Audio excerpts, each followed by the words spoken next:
Good morning students, welcome to our channel Saransh Kartik classes. तो आज की इस बेहतरीन से लेक्चर के अंदर हम दो नए टॉपिक को देखने वाले हैं जो है हमारे पास स्केलर और वेक्टर क्वांटिटीज। ठीक है, जैसे कि मैंने आपको वादा करा था इससे पिछली वीडियो में जिसमें हमने मास और वेट को अच्छे से डिटेल में देखा था कि भाई हम अगली लेक्चर में स्केलर और वेक्टर के बारे में देखेंगे, क्या होते हैं, कैसे क्लासीफाई करते हैं, कैसे समझ सकते हैं बेसिकली वो चीजें। तो स्केलर और वेक्टर कुछ क्वांटिटीज होती हैं, इनको अलग अलग डिफरेंशिएट करा जाता है। सबसे पहले स्केलर और वेक्टर को समझने से पहले हम समझेंगे कि भाई फिजिकल क्वांटिटीज क्या होती है, क्योंकि जब तक हम ये नहीं समझेंगे भाई फिजिकल क्वांटिटीज क्या होती है, जब तक हम स्केलर और वेक्टर को नहीं समझ सकते। ठीक है, क्योंकि स्केलर वेक्टर एक मतलब समझो स्केलर वेक्टर ना प्रॉपर्टी बता रही है फिजिकल क्वांटिटी की। भाई फिजिकल क्वांटिटी है कैसी, तो पहले समझो फिजिकल क्वांटिटी क्या होती है। फिजिकल क्वांटिटी ऐसी क्वांटिटीज जिनको हम मेजर कर सके किसी डिवाइस का इस्तेमाल करके, या जो मेजरेबल क्वांटिटीज होती है उनको हम फिजिकल क्वांटिटीज कहते हैं। As well as physical quantity ना केवल मेजरेबल, ये वो क्वांटिटीज होती है जो कि फिजिक्स के लॉ को एक्सप्लेन करती हैं, यानी फिजिक्स के कुछ लॉ को एक्सप्लेन करने में मदद करती हैं, तो उनको हम फिजिकल क्वांटिटीज कहते हैं। अब जैसे लेट्स सपोज एग्जांपल लेते हैं, हमारा एक लॉ है न्यूटन का सेकंड लॉ। ठीक है, उसको कौन एक्सप्लेन कर रही है? फोर्स एक्सप्लेन करता है भाई, मोमेंटम एक्सप्लेन करता है, टाइम एक्सप्लेन करता है। तो हमारे पास तीन फिजिकल क्वांटिटीज की रिक्वायरमेंट हुई to explain second law of motion. तो वो तीनों क्या है? फिजिकल क्वांटिटी है। लेट्स सपोज हंसना। हंसना पहली बात तो ना मेजर किया जा सकता है, दूसरी हंसना क्या कोई कहीं यूज होता है भाई? कोई फिजिक्स के लॉ को एक्सप्लेन करने के लिए यूज होता है? नहीं होता। तो क्या समझा हमने? फिजिकल क्वांटिटीज वो क्वांटिटीज होती है जो मेजरेबल होती है, as well as helps us to explain law of physics। Physics के लॉज को एक्सप्लेन करने में मदद करती है, उन्हीं को हम क्या कहते हैं भाई? हमारी फिजिकल क्वांटिटीज कहते हैं, राइट? उसी को हम अपनी फिजिकल क्वांटिटीज नाम देते हैं। क्लियर? चलो अब फिजिकल क्वांटिटीज को ना हम अलग अलग तरीकों से डिफरेंशिएट करते हैं। ठीक है, पहला जो क्लासिफिकेशन होता है वो होता है हमारा उसके मतलब कहां से वो आई है, कहां से वो डिराइव्ड हुई है, कैसे वो बनी है, उसके बेसिस पर। वो हमें नहीं देखना है, हमें देखना है कि उनके मैग्नीट्यूड और डायरेक्शन के बेसिस पर कैसे उनको क्लासिफाई करा जाता है। तो मैग्नीट्यूड और डायरेक्शन के बेसिस पे हमें फिजिकल क्वांटिटीज को दो हिस्सों में बांट देते हैं। पहला स्केलर, ठीक है, शॉर्ट फॉर्म में लिख रहा हूं फिजिकल क्वांटिटी ऐसे, ठीक है, और वेक्टर। यहीं पर अब इसके देखो डिफरेंशिएशन देख लेते हैं। क्लियर? चलो, स्केलर फिजिकल क्वांटिटीज वो क्वांटिटीज होती है जिसमें सिर्फ हमें मैग्नीट्यूड की आवश्यकता होती है। We required only magnitude. ऐसी फिजिकल क्वांटिटीज जिसमें हमें सिर्फ मैग्नीट्यूड चाहिए, सिर्फ और सिर्फ मैग्नीट्यूड, उसको हम स्केलर फिजिकल क्वांटिटी कहते हैं। और ऐसी फिजिकल क्वांटिटी जिसमें हमें मैग्नीट्यूड तो चाहिए एज वेल एज डायरेक्शन भी चाहिए। डायरेक्शन, दिशा भाई, दिशा, डायरेक्शन भी चाहिए। सॉरी, अब ध्यान से समझो इस बात को। स्केलर क्वांटिटीज के कुछ एग्जांपल्स को कैसे, जैसे मास, या फिर आप कह लो टाइम, वेट, सॉरी वेट नहीं, मास, मैंने बताया था ना, मास और टाइम। जब हम किसी को टाइम बताते हैं कि मान लो 3 बज गए, उसने भाई पहले क्या टाइम था? 5 बज रहे थे, अब क्या टाइम है? 6। जो टोटल टाइम कितना हुआ? या फिर देखो इसका ऐसे समझो, मान लो मैं 5 घंटे से काम कर रहा हूं, अच्छा, फिर मुझे 3 घंटे और काम करना पड़ा एक्स्ट्रा। किसी ने पूछा भाई तूने टोटल कितने टाइम काम करा, तो मैं 5 + 3 ऐड कर देता हूँ, 8 घंटे बता देता हूँ। अब मैं ये थोड़ी बताता 8 घंटे उस डायरेक्शन में करा था, नहीं ना, डायरेक्शन का जिक्र नहीं होता।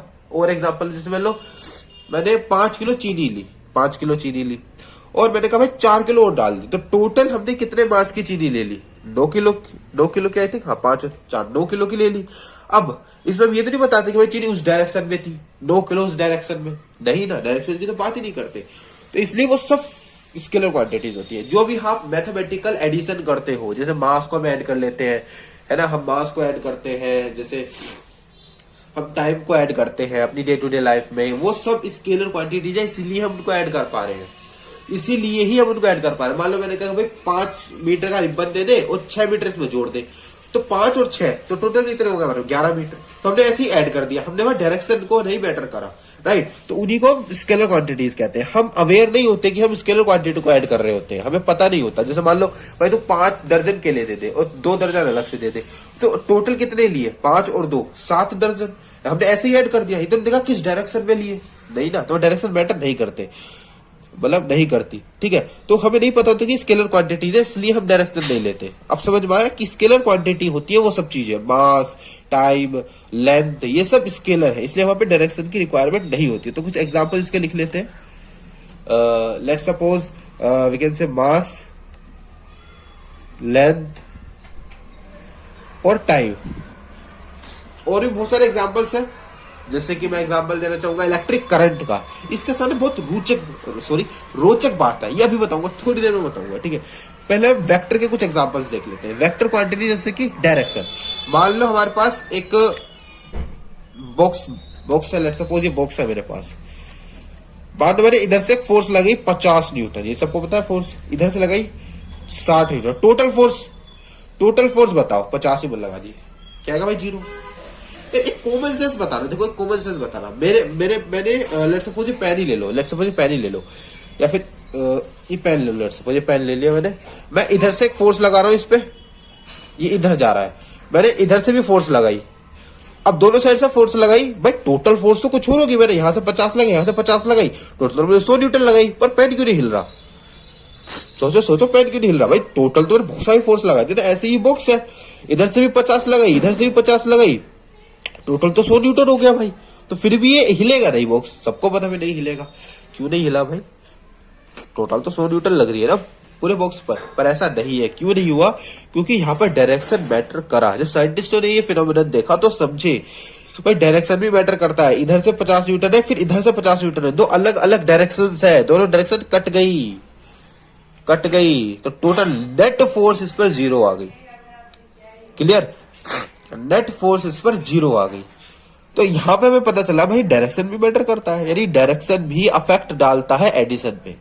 यस, इसलिए हमने इंट्रोड्यूस करी वेक्टर फिजिकल क्वांटिटीज के कॉन्सेप्ट को, कि भाई जहां पे मैग्नीट्यूड डायरेक्शन दोनों ही मैटर करे। और वेक्टर क्वांटिटी को लिखा कैसे जाता है? मान लो मेरे पास कोई एक फिजिकल क्वांटिटी है, लेट्स सपोज कुछ भी हो सकती है, फोर्स हो सकती है, वेट हो सकती है, नॉर्मल फोर्स हो सकती है, और लेट्स सपोज रोटेशनल मोशन में कुछ भी हो सकता है, टॉर्क वगैरह कुछ भी हो सकता है, ठीक है। तो एक वेक्टर, इसको जो हम दिखाएंगे ना वेक्टर कैसे, तो हम ऐसे एरो बना देंगे। ये इसका सिंबल एक तरीका होता है वेक्टर, इसको बोले ए वेक्टर। तो इसको लिखा कैसे जाता है? ए वेक्टर का मैग्नीट्यूड के लिए हम क्या करते हैं, बोर्ड निकाल देते हैं, ऐसे बोर्ड लगा देते हैं। और डायरेक्शन के लिए एक कैप, इसको ऊपर ऐसे कैप बिट पहना देते हैं। तो ये एक पूरा रिप्रेजेंटेशन है कि भाई ए वेक्टर है जिसके पास एक तो मैग्नीट्यूड है और एक हमारे पास यहाँ पे डायरेक्शन है। क्लियर हो गई बात? ठीक है। As well as vector quantity सिर्फ वो नहीं होती इसमें मैग्नीट्यूड डायरेक्शन हो, वो भी होती है, या इसमें एक एडिशनल कॉन्सेप्ट आता है कि ये वेक्टर लॉ को एडिशन के फॉलो करती है। जब वेक्टर क्वांटिटी का कॉन्सेप्ट आया ना, तो उस समय हमें जरूरी हुआ कि वेक्टर क्वांटिटी कैसे ऐड होती है, मल्टीप्लाई होती है। तो कुछ वेक्टर लॉ बनाए गए जो physical quantity in vector law को फॉलो करती है, और उनमें डायरेक्शन भी होती है, मैग्नीट्यूड भी होता है, वो सब वेक्टर क्वांटिटी की कैटेगरी में डाला गया। अब क्यों वेक्टर लॉ को लाने की जरूरत पड़ी? क्योंकि भाई डायरेक्शन थी, कुछ ऐसा एक सिस्टम चाहिए था। अब कुछ ऐसी भी क्वांटिटीज है जिनमें डायरेक्शन है और मैग्नीट्यूड है, तो पागल क्वांटिटी है वो, बिल्कुल वो ऐसी क्वांटिटी भाई साहब उन्होंने कसम खा ली है कि मुझे वेक्टर लॉ को फॉलो नहीं करना। तो क्या फिर भी वो वेक्टर क्वांटिटी है? तो यहां ध्यान से समझो, वेक्टर क्वांटिटी नहीं बनेगी भले उनके पास डायरेक्शन हो। तो यहां से एक सिंपल लाइन आती है कि direction is not necessary to become a vector quantity. सिर्फ डायरेक्शन जरूरी नहीं है, अगर वो वेक्टर लॉ को मानने को तैयार हो जाती है या मानती है तो ही वेक्टर बनेगी, अन्यथा डायरेक्शन हो ना हो मैटर नहीं करता। अगर वेक्टर लॉ को नहीं फॉलो करा, वेक्टर है नहीं।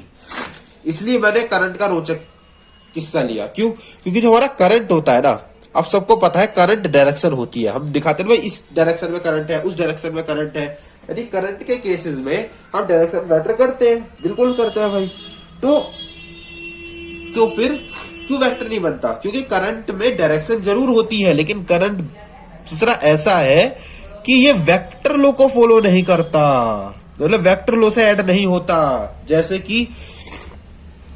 कि मैं आपको कैसे बताऊं, लेट्स सपोज ये तार है मेरे पास, इधर से मैंने 5 एम्पियर का करंट लिया, इधर से मैंने 6 एम्पियर का करंट लिया, या फिर 5 ही ले लो, टोटल इस तार में कितने एम्पियर का करंट है? तो अगर ये वेक्टर लॉ को फॉलो करता हिसाब से 0 करंट हो जाता भाई। ओ नो सर, ये तो 0 हो जाता, लेकिन ये तो भाई 10 एम्पियर बन जाएगा।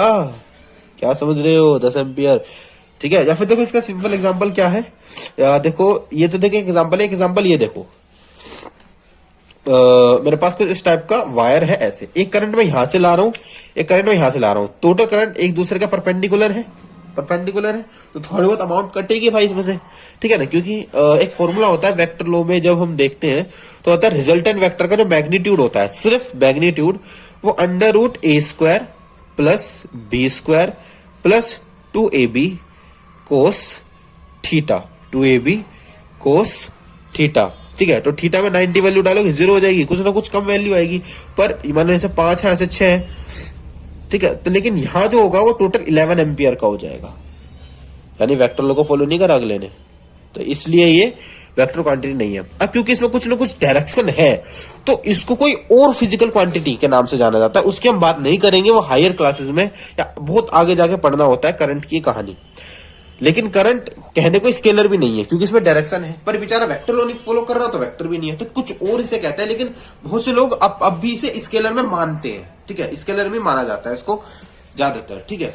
दूसरी कहानी, इसकी टेंशन मत लेना, नेक्स्ट या नेक्स्ट टू नेक्स्ट लेक्चर में हम इसी के बारे में बात करेंगे कि भाई वेक्टर को कैसे ऐड करा जाता है, ठीक है। ये तो बस एक सीरीज चलने वाली है, आज बस एक बेसिक इंट्रोडक्शन था कि वेक्टर क्या होता है, स्केलर क्या होता है, वेक्टर को हम कैसे समझ सकते हैं, वगैरह वगैरह।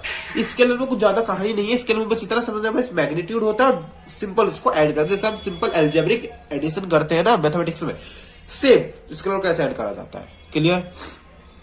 बट वेक्टर में हमें कॉन्सेप्ट समझने पड़ते हैं थोड़े अच्छे लेवल वाले, इसमें बहुत सारे टॉपिक्स आ जाते हैं, ठीक है, वो हम आगे देखेंगे, डिस्कस करेंगे अपनी सीरीज में जैसे आगे बढ़ेंगे।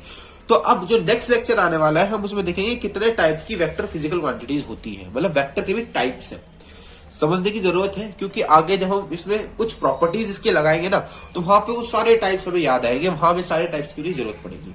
तो नेक्स्ट लेक्चर में हम टाइप्स ऑफ वेक्टर के बारे में बात करेंगे, बिल्कुल डिटेल में देखेंगे कि जितने भी टाइप्स है कैसे होते हैं, कैसे लिखे जाते हैं, और सबको कुछ कुछ को कोऑर्डिनेट चार्ट के यानी कोऑर्डिनेट ज्योमेट्री के हेल्प से भी डिस्कस करेंगे, ठीक है। तो ये मिले हम नेक्स्ट वीडियो में, नेक्स्ट लेक्चर में।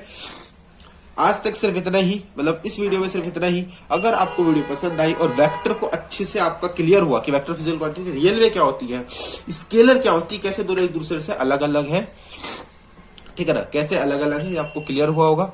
और अगर आपको क्लियर हुआ तो लाइक करना, शेयर करना और कमेंट करना कि और किस चीज पे वीडियो चाहिए, ठीक है ना। तो लेकिन नेक्स्ट लेक्चर हमारा होने वाला है टाइप्स पर। बाय द वे, आप अगर कोई और टॉपिक चाहते हैं तो आप कमेंट कर सकते हो वीडियो के नीचे कमेंट बॉक्स में, और ज्यादा शेयर करना ताकि आपके जैसे और दोस्तों का भी ये जो कॉन्सेप्ट है क्लियर हो जाए, स्केलर क्या होता है, वेक्टर क्या होता है, ठीक है। आज के लिए सिर्फ इतना ही। Thank you very much, love you all.